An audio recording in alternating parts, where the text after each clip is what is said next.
পৃথিবীতে বাবা মা ভাই বোনের ভালোবাসাটাই কিন্তু একমাত্র নিঃস্বার্থ।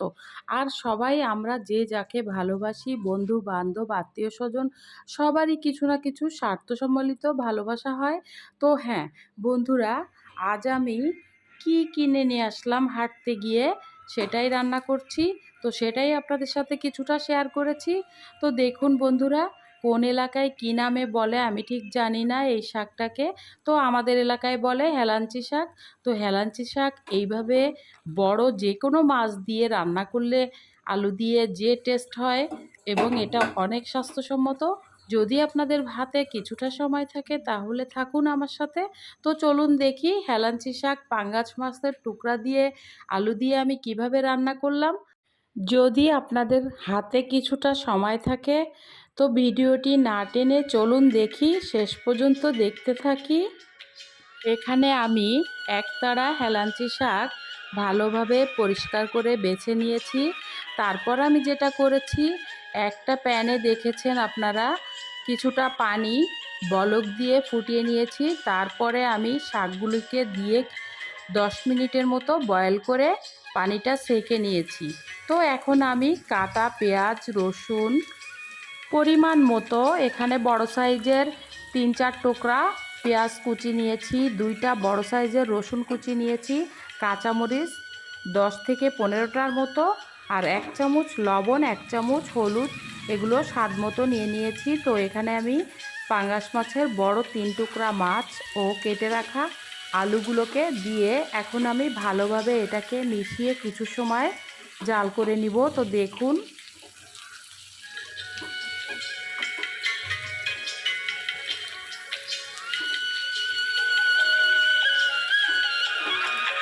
কিছু সময় নাড়াচাড়া করে এটাকে আমি একটা ঢাকনা দিয়ে ঢেকে দিলাম কিছু সময়ের জন্য। এবার আমি ঢাকনাটা উঠিয়ে আবার একটু মিলিয়ে দেখছি কতটা রান্না হয়েছে। এবার আমি কিছুটা পানি দিয়ে এটাকে একটু কষিয়ে নেব। হাফ কাপের মতো পানি দিয়ে দিলাম। এবার আমি ঢাকনা দিয়ে কিছু সময়ের জন্য ঢেকে রান্না করব।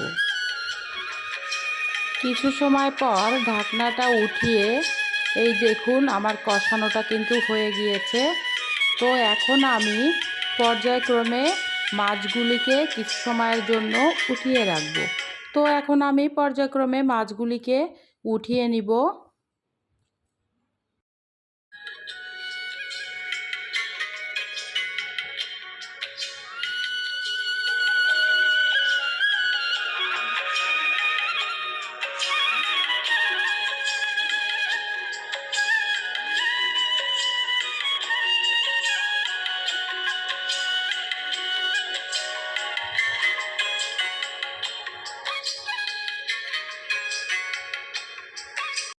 এভাবে মাছগুলিকে উঠিয়ে নিয়ে এবার আমি 1 কাপ পরিমাণ পানি দিয়ে দিয়েছি।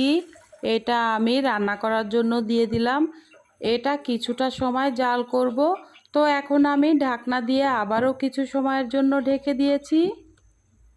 তো দেখুন কিছু সময় পর ঢাকনাটা উঠিয়ে পানিতে একটু বলক এলে, তো এখন আমি আগে থেকে ভাপিয়ে রাখা শাকগুলিকে পর্যায়ক্রমে দিয়ে দিচ্ছি। তো দেখুন কতটা ইয়ামি লাগছে। এটাকে আমি ভালোভাবে একটু নেড়ে চেড়ে সব কিছুর সাথে মিশিয়ে দিচ্ছি, মশলা ও আলুর সাথে।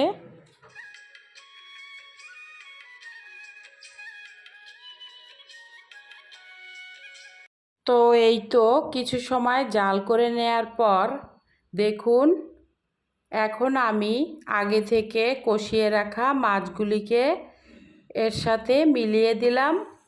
আর হ্যাঁ, এটা যেহেতু সবুজ শাক সেহেতু এর গুণাগুণ ঠিক রাখার জন্য এখানে আমি ঢাকনা দিয়ে ঢাকি নাই। তো দেখুন কেমন ইয়ামি লাগছে না দেখতে। বন্ধুরা, খেতেও কিন্তু বেশ লাগে।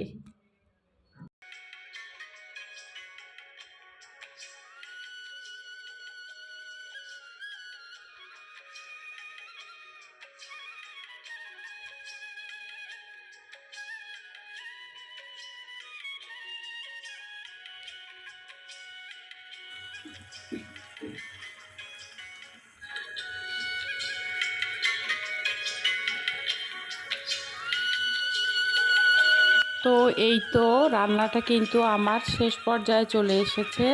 তো বন্ধুরা দেখুন কতটা ইয়ামি লাগছে। তো এ পর্যায়ে আমি কিছুটা সরিষার তেল আবারও কাঁচা তেল দিয়ে দিলাম। রান্নাটা হয়ে আসছে, কতটা ইয়ামি লাগছে। দূরে ও কাছের যে সকল বন্ধুরা দেশে ও দেশের বাইরে থেকে এই মুহূর্তে ভিডিওটি দেখছেন, যদি লাইক দিতে ভুলে গিয়ে থাকেন প্লিজ একটা লাইক দিয়ে ভিডিওটি কন্টিনিউ করুন। তবে হ্যাঁ, ভিডিওটি লাইক দিলে আপনাদের একটা লাইক কিন্তু অন্য বন্ধুদের কাছে ভিডিওটি পৌঁছে দিতে সাহায্য করবে।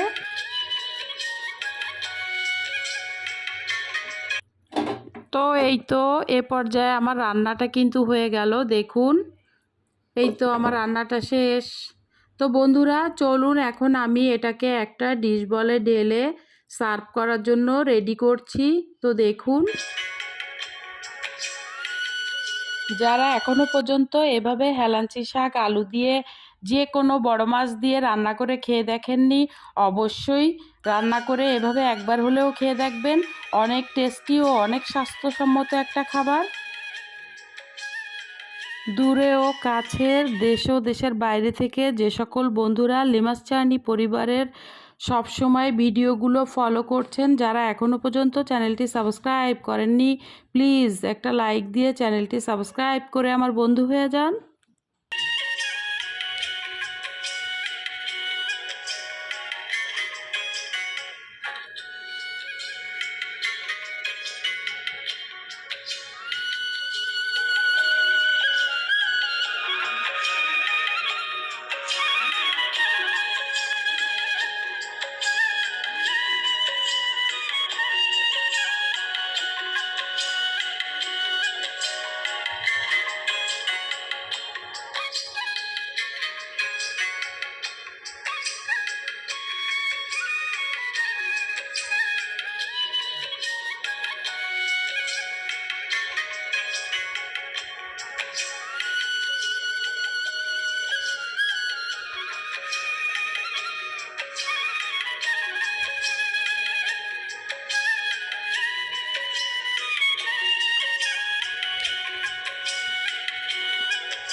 কেমন হয়েছে বন্ধুরা পাঙ্গাস মাছ দিয়ে হেলাঞ্চি শাক আলু দিয়ে রান্নাটা?